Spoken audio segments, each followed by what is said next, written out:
It was raining that morning, light and whispering at first, as if the clouds hadn't made up their mind yet. At 72, Evelyn spent most of her days in the quiet shadows of the house she'd lived in for nearly 5 decades. The windows creaked in familiar rhythms, and the wooden floors moaned when the temperature dipped. It was a kind of orchestra only she understood, the lonely score of a life that had moved too quickly in some parts, and too slowly in others. Evelyn had not touched the guest room since Gerald, her late husband, passed away 12 years ago. The room remained suspended in time. His books still lined the wall, a coat of his still hanging behind the door. But something in her stirred that day. Perhaps it was the sound of the rain or the ache in her fingers that made her want to move. She opened the door. Dust greeted her like an old friend. She coughed gently and ran her hand over the worn desk Gerald used to sit at. The desk had always seemed heavier than it looked. She tugged open the bottom drawer and frowned. It was jammed. It had been jammed for years. A memory stirred. Gerald hammering something under the floorboards in that room during a particularly loud argument they once had. They hadn't spoken for hours afterward, and she never asked what he was doing. She hadn't thought about that moment in decades. Now it pulsed behind her ribs. She knelt slowly, ignoring the creak in her knees, and began tapping along the edges of the floor. One plank, beneath the rug, sounded hollow. With some effort and a small crowbar from the closet, she pried it loose. Her breath caught. Wrapped in aged linen and tied with fading twine was a leather journal. Her fingers trembled as she untied it.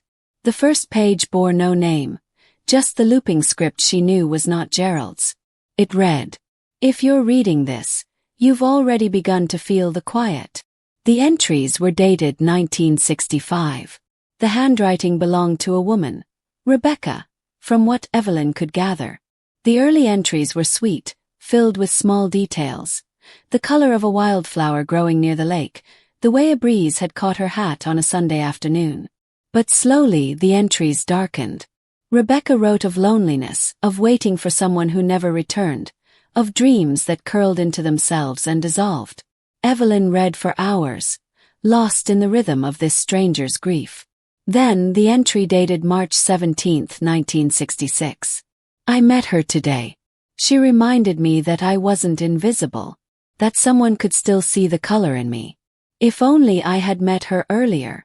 Evelyn closed the book, her chest tight. Was Gerald the her? Was Rebecca someone who had lived in this house before her? A neighbor? Friend? Suddenly, her own silence began to echo. Not just the quiet in the walls, but in her spirit. She had buried so many parts of herself across the years. Dreams she let fade, versions of herself she denied, voices she softened. That night, she lit a fire and read the journal aloud, page by page, to no one but herself. Her voice was shaky at first, unused to saying anything that wasn't practical or polite. But as the flames danced, her voice steadied.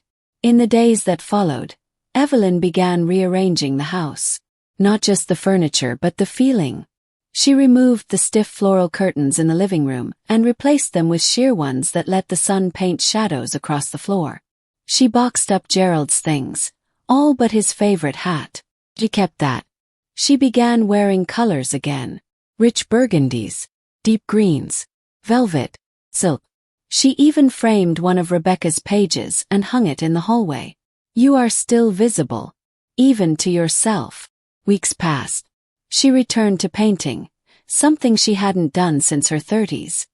Her easel faced the garden now, and each morning she made coffee, wrapped herself in a shawl, and painted what the light looked like when it touched the roses. Neighbors began noticing. "You look different," they'd say. She'd smile and say nothing, because there was no short way to explain what had shifted. One morning a woman named Jean from down the road stopped by. "I heard you paint. Would you teach me?" Evelyn laughed, a sound she didn't recognize as her own, and nodded. Soon others joined. On Tuesdays, women gathered in Evelyn's garden with brushes and blank canvases. They painted and sipped tea and sometimes said very little, but the silence felt different now. Full. Mantel. Rebecca's journal stayed on the mantel. Occasionally, Evelyn would read a passage before everyone arrived. It felt like a kind of bridge between the woman who wrote it and the women who now sat with their hands dipped in color. Evelyn never did find out exactly who Rebecca was. But that no longer mattered. It mattered. The house still creaked. The rain still whispered. But now the silence had company.